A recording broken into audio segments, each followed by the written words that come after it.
ఇప్పటి వరకు పిల్లలు లేరు. దయచేసి నా కడుపునో కాయ కాసేలా అనుగ్రహించండి.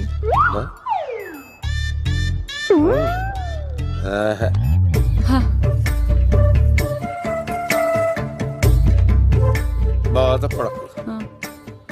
ఇలాంటి పచ్చని అరటి చెట్టుని కౌగులించుకుని 3 రాత్రులు పడుకో.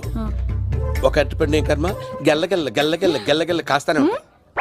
Super super. ఏమంటావు?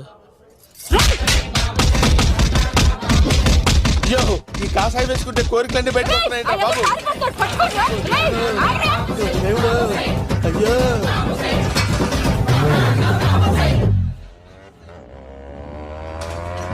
అమ్మా, ఈ సైకిల్ నేను దొక్కలేదు. అర్జెంట్ గా హోమం చేయాలి, నన్ను కొంచెం డ్రాప్ చేయవయ్యా. ఆగండి సార్, వెనక లేడీస్ ఉన్నారు, ఎలా ఎక్కుతారు? నా దగ్గర మంచి ఐడియా ఉంది సార్.